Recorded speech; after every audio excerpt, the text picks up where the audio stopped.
क्या कभी ऐसा हो सकता है कि आज से सिर्फ 60-70 साल पहले किसी बच्चे को उसकी आकस्मिक मृत्यु के कारण शमशान ले जाया जा रहा हो और सामने से कोई दिव्य पुरुष आए और बच्चे के सर पर हाथ फेरे और उसे अर्थी से खड़ा कर दें? क्या ऐसा संभव है कि एक गाड़ी बिना ड्राइवर और बिना चाबी के अपने गुरु के पीछे चल पड़े? जी हां दोस्तों, आखिर ऐसा क्या है इस धाम में कि यहां पर बागेश्वर धाम के श्री धीरेन्द्र शास्त्री, हमारे उपराष्ट्रपति श्री जगदीप धनखड़, राजस्थान के पूर्व मुख्यमंत्री श्री अशोक गहलोत और ना जाने कितने ही गणमान्य व्यक्ति इस धाम पर आते हैं और अपना शीश नवाते हैं। दोस्तों, जैसा कि हम सभी लोग जानते हैं कि हिंदुस्तान की भूमि को हमेशा से ही संतों और दिव्य पुरुषों की भूमि कहा गया है।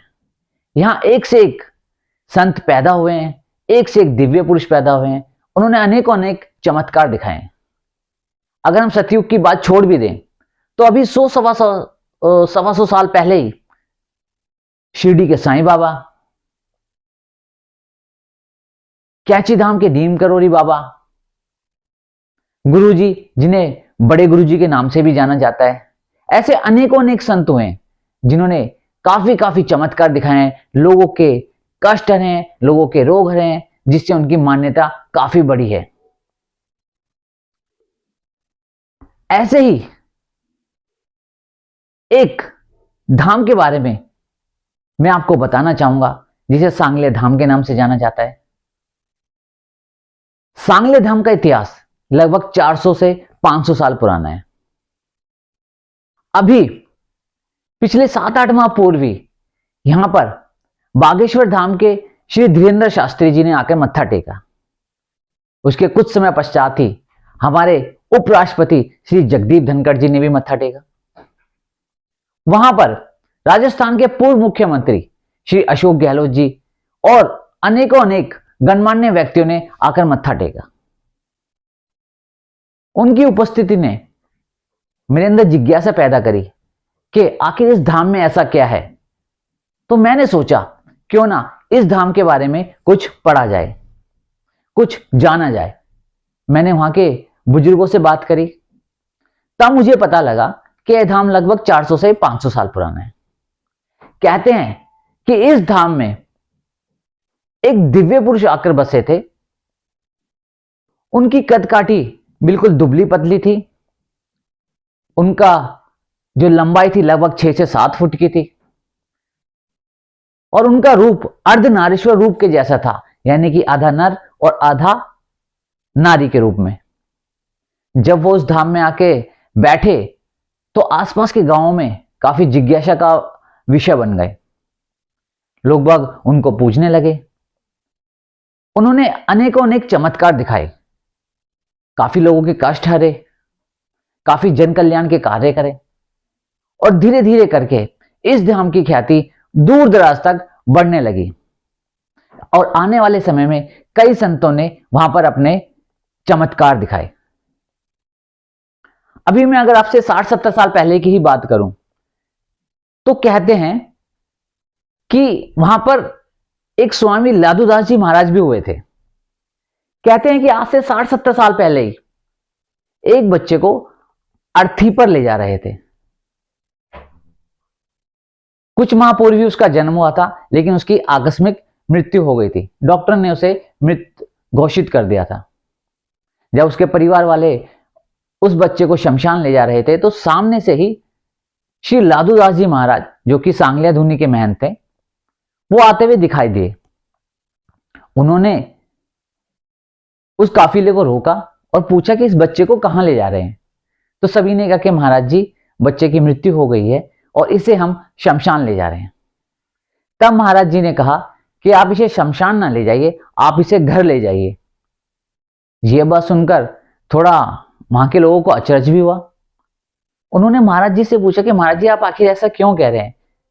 लेकिन महाराज जी ने जब काफी उन्हें फोर्स किया तो उन लोगों को मजबूरन उस बच्चे को वापस घर ले आना पड़ा।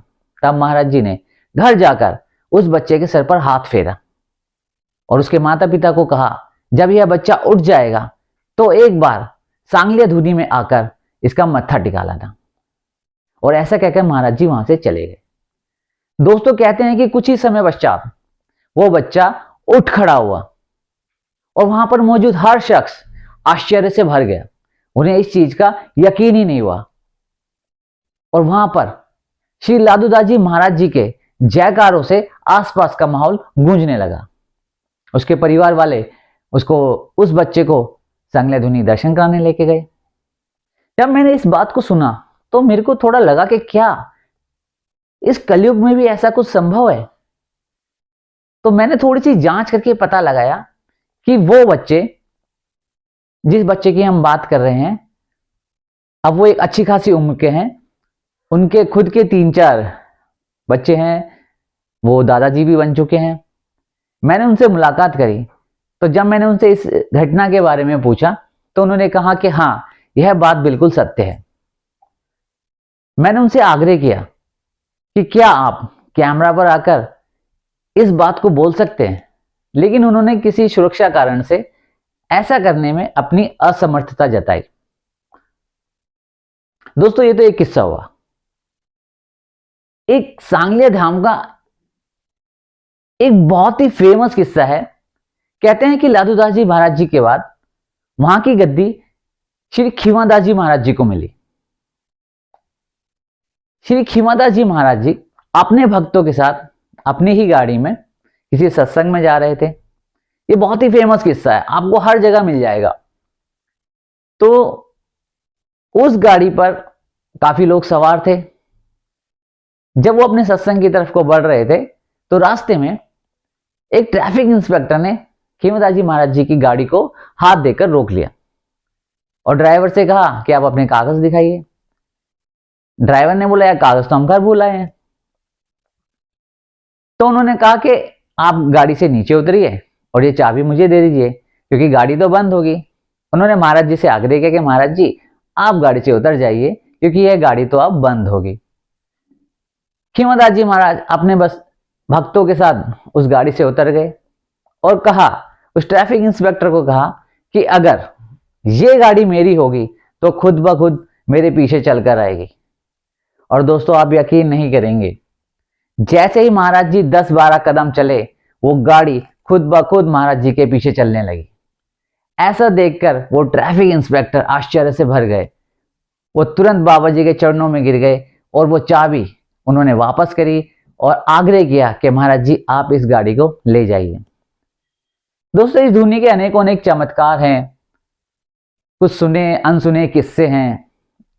अगर इनकी व्याख्या करें तो बहुत ही ज्यादा टाइम निकल जाएगा, लेकिन हाँ काफी कुछ इस धुनी के बारे में सुनने को मिलता है। अभी वर्तमान में अगर हम इस धुनी की बात करें, जब हम इस धुनी में प्रवेश करते हैं तो लेफ्ट साइड पर ही, हमारे उल्टे हाथ पर ही, वहां पर एक ज्वाला जलती है जिसे धुनी माता के नाम से नाम दिया जाता है।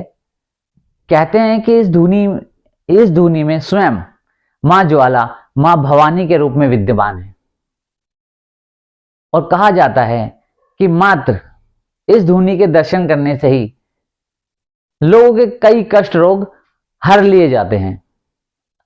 कहा जाता है कि आप मात्र दर्शन करें, धुनी का एक फेरी लगाएं तो जो भी आपके ऊपर कष्ट अलाए बलाए हैं वो सब कट जाती है। दोस्तों इस धुनी की और भी काफी मान्यताएं हैं। अभी अगर वर्तमान की बात करें तो वर्तमान में इसके पीठाधीश्वर श्री ओमदास जी महाराज हैं। ओमदास जी महाराज युवाओं में काफी प्रचलित हैं। उन्होंने सांगलिया धुनी की परंपरा को काफी अच्छे तरीके से आगे बढ़ाया है। वो काफी सारे जन कल्याण के कार्य कर रहे हैं, कॉलेज की स्थापना, स्कूल की स्थापना, गौशाला और ऐसे अनेकों अनेक कार्य कर रहे हैं, जिससे कि इस धुनी का नाम आने वाले समय में शायद हर बच्चे की जुबान पर होगा।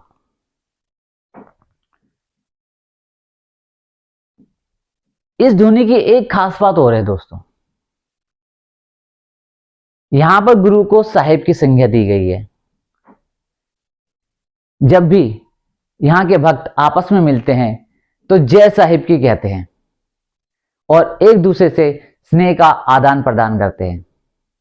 तो इस धुनी जो भी भक्त इस धुनी में आना चाहे, सीकर बस स्टैंड से मात्र 1 से सवा घंटे की दूरी पर यह धुनी दूरी पर है।